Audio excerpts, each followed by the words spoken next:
Eh bien salut tout le monde, c'est Romain de la chaîne Tech News et Test. On se retrouve aujourd'hui puisque je me suis dit il y a peu de temps, je parle beaucoup de photos, beaucoup de vidéos, je parle un peu moins de photos que de vidéos et surtout depuis maintenant quelques mois, je me suis lancé un défi, je me suis dit tu vas sélectionner 3 objectifs ou adaptateurs qui te permettent du coup de changer le rendu d'un objectif que tu viens adapter sur ton appareil photo pour moins de 100 € chacun. C'était un défi un peu sympa à faire, je me suis surtout débrouillé grâce à eBay, Le Bon Coin et autres pour faire des petites affaires. Je vous parlerai pas là des objectifs que vous allez trouver à la Fnac pour moins de 100 €, mais on peut faire des miracles avec des objectifs très anciens, voire des objectifs d'argentique en les adaptant sur du numérique.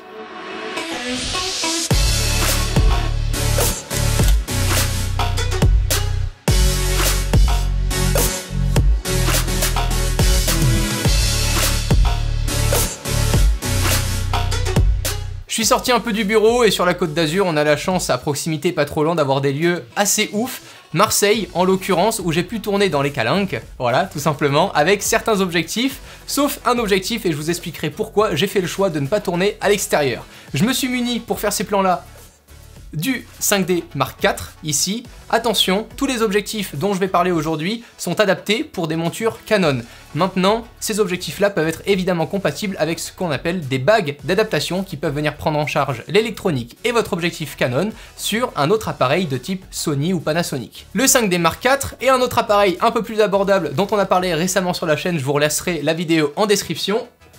Le M50 avec justement la fameuse bague d'adaptation pour adapter des objectifs EF et EFS. Maintenant, place aux 3 objectifs, dont un qui n'est pas vraiment un objectif, mais plutôt un adaptateur, vous allez découvrir pourquoi. Un objectif que je n'avais pas encore, en tout cas un zoom, qui n'était pas encore aussi puissant que celui que j'ai dans ma gamme. Aujourd'hui, je travaille avec un 70-200 mm en série L de chez Canon, qui ouvre à 4 et qui n'est pas stabilisé.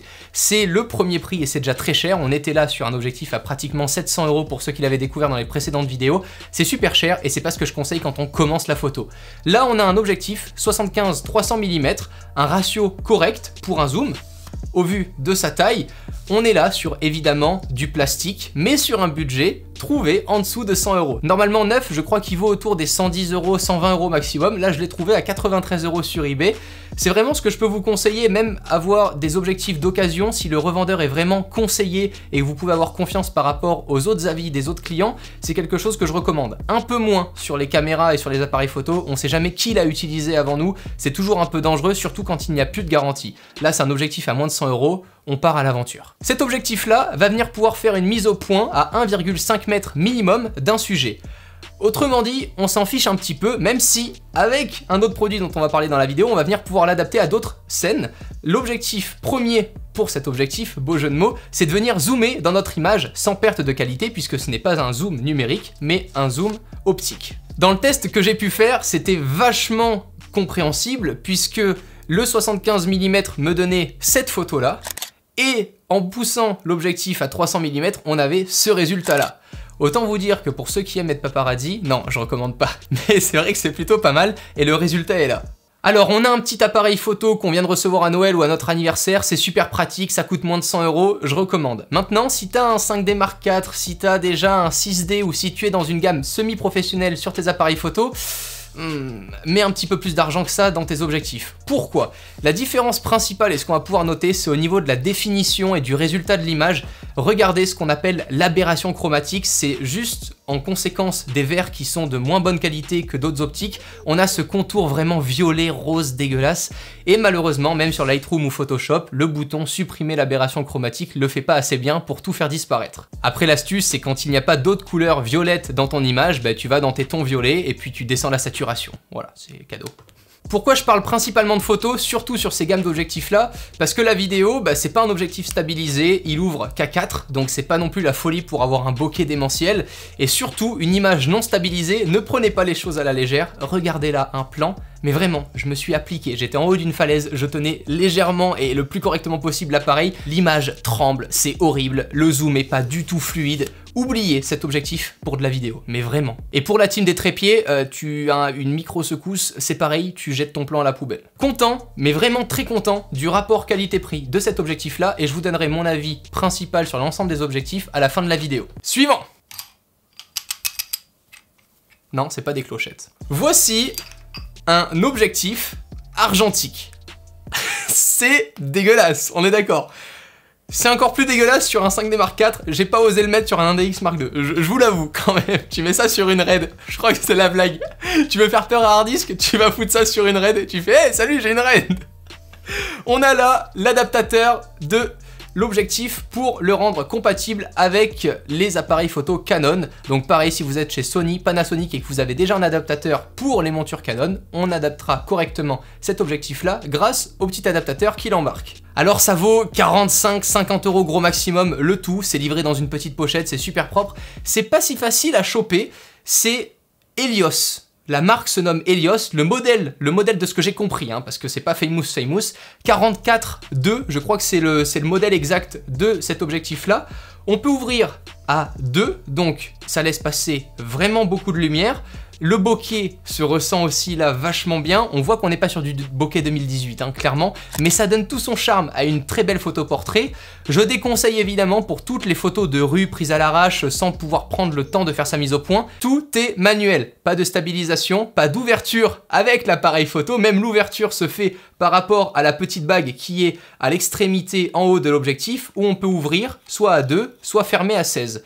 Et la mise au point, évidemment, est en manuel. Donc la plupart des photos, mais genre vraiment, la plupart des photos que j'ai pu faire, il n'y en a qu'une sur 10 qui comportait une mise au point correcte. C'est très compliqué à manier, mais c'est vraiment un jouet. Je pense que pour toutes celles et ceux qui s'ennuient avec leur objectif portrait comme le 50 mm 1.8 qui est très connu, qui est automatique au niveau de la mise au point chez Canon, je trouve que pour la moitié du prix, puisqu'un objectif 50 mm 1.8 chez Canon vaut à peu près une centaine d'euros, là, sur cette gamme-là, je trouve ça assez cool, chouette, et surtout, ça fait poser les questions aux gens, puisque les gens te voient avec ce type d'objectif-là, ils te disent « Attends, c'est quoi? Je connais pas », et puis ils s'amusent, ils te disent « Viens, je te prends une photo », tu fais « Oui, bien sûr, et c'est toujours. » Voilà, tant que tu t'es pas fait la main là-dessus, t'oublies évidemment pour de la vidéo, c'est même pas à préciser, regarde ce que ça donne là en vidéo, c'est vraiment compliqué à gérer, mais je me suis vraiment éclaté et puis ça te fait un peu redécouvrir la photo avec des produits que tu n'as pas l'habitude d'utiliser. La principale différence, c'est pas le fait qu'il soit plus compliqué qu'un objectif automatique à gérer, c'est surtout au niveau du bokeh. Regardez en arrière-plan de la photo, je sais pas, il y a un peu de grain, c'est un peu magique, je sais pas comment expliquer ça. Quand on compare vraiment les deux côte à côte entre une photo que j'ai pu prendre au 30 mm